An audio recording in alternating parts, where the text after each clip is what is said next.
Sepekan penyelidikan kasus penembakan terhadap rombongan petani Waikanan di area perkebunan sawit Kecamatan Gunung Agung, Tulambang Barat belum terungkap. Hingga Selasa siang, polisi belum mengenali para pelakunya. Kasat Reskrim Polres Tulambang Barat, Ibtu Dailami mengatakan penyelidikan kasus penembakan tersebut terkendala minimnya saksi di lokasi. Para pelaku menembaki korban menggunakan topeng, sehingga para korban tak dapat menggambarkan ciri-ciri pelaku.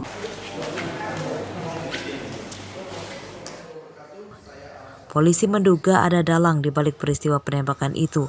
Dua penembak para korban diduga adalah orang suruhan, sementara motif penembakan diduga terkait sengketa lahan garapan kebun singkong di Register 44 Tulambang Barat.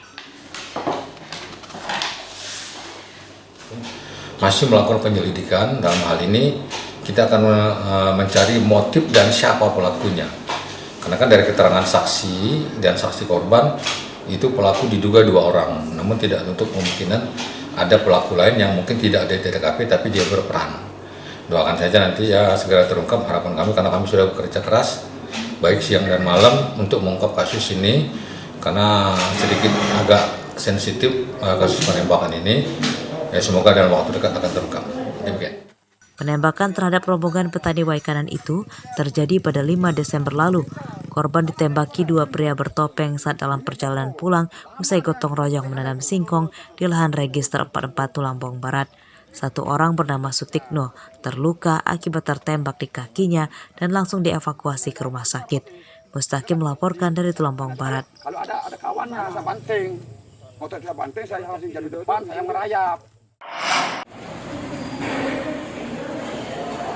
2 pekan buron perampok seorang pengemudi truk di Jalan Tol Waiserdang Mesuji ditangkap polisi Selasa siang. Tersangka bernama Triwi Yuda, 22 tahun, warga Mesuji yang ditangkap di tempat persembunyiannya di Bandar Jaya, Lampung Tengah. Triwi Yuda merencanakan perampokan itu.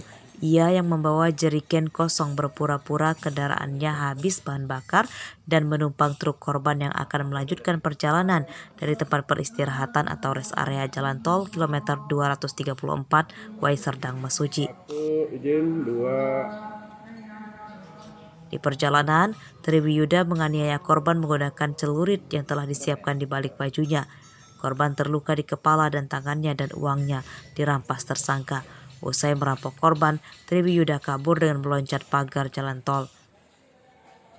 Pada saat di perjalanan, tepatnya di kilometer 227, si tersangka melakukan tindakan kekerasan, membacok korban menggunakan celurit yang diselipkan di punggung belakang tersangka.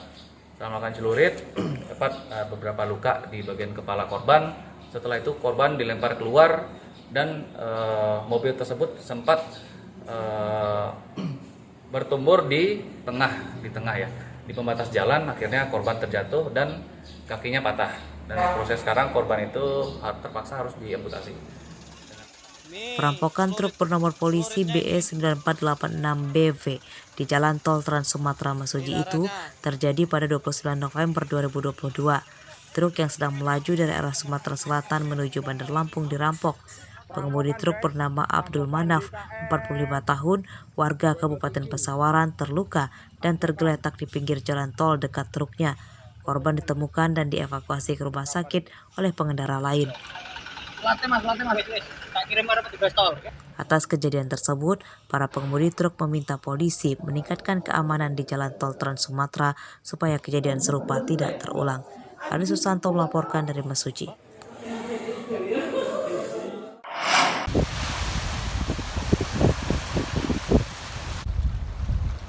Cuaca buruk, angin kencang, dan gelombang tinggi di Laut Lampung akan terjadi hingga akhir pekan ini. Nelayan, khususnya yang menggunakan perahu kecil, diimbau tidak melaut terlalu jauh karena berisiko celaka. Ombak di tengah Laut Lampung mencapai 4 meter. Imbauan ini disampaikan petugas BMKG Maritim Lampung Selasa siang. Laut Lampung dilanda angin kencang karena terjadinya penumpukan massa udara yang bermuara dari Jawa ke Sumatera.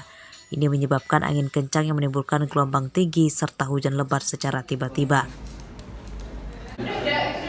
Cuaca buruk terparah pekan ini melanda perairan Samudra Hindia bagian barat atau di sepanjang garis laut Pesawaran, Tanggamus hingga pesisir barat.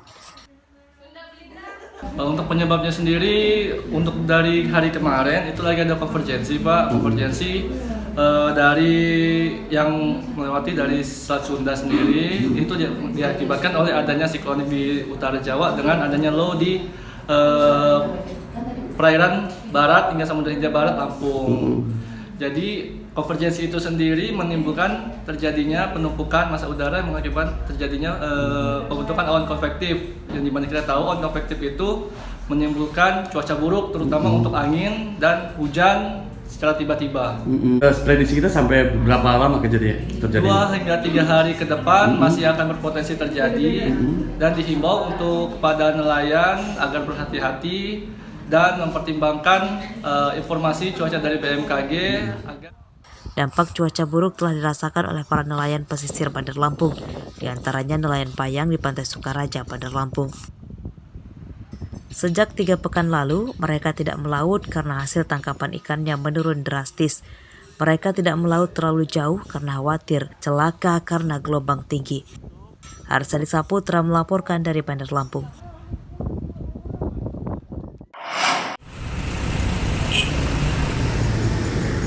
Untuk menjaga kebersihan kota, Pemkot Bandar Lampung akan mengoperasikan 8 pickup yang menyisir jalan-jalan protokol mengambil sampah yang tertinggal diangkut truk. Pickup sampah akan dioperasikan mulai pekan ketiga bulan Desember ini dan beroperasi pada siang hari. Ini dikatakan oleh Kepala Dinas Lingkungan Hidup Bandar Lampung Budiman Selasa siang. Penanganan sampah diprioritaskan di Bandar Lampung karena ibu kota Provinsi Lampung. Sampah harian di Bandar Lampung kini rata-rata 800 ton per hari. Jumlah itu menurun dibanding pada 2019 hingga 2021 lalu yang rata-rata mencapai 1.000 ton per hari. Penurunan jumlah sampah harian itu diperkirakan karena meningkatnya kualitas hidup masyarakat. Jadi kita nanti ada 8 termasuk B3 kita serahkan ke PD kebersihan, 7 kita punya 4 dari APBD, 3 bantuan dari Mitrasam dan dari Jadi di akhir tahun ini bakal dirasain. Kalau untuk itu kontainer ada tambahan nggak? kontainer kemarin nggak ada 8, tapi kita ada perbaikan nambah 4. Nambah 4 terus mobil dump truck kita perbaiki 3. Dinas Lingkungan Hidup Bandar Lampung memperkirakan sampah di kota akan meningkat di akhir bulan ini hingga awal tahun 2023 mendatang. Ini karena banyak lokasi keramaian serta meningkatnya kebutuhan masyarakat di Hari Raya Natal dan Tahun Baru. Dinas Lingkungan Hidup mengimbau masyarakat mengurangi penggunaan plastik karena berdampak menurunnya kualitas lingkungan. Jeffrey Arifin melaporkan dari Bandar Lampung.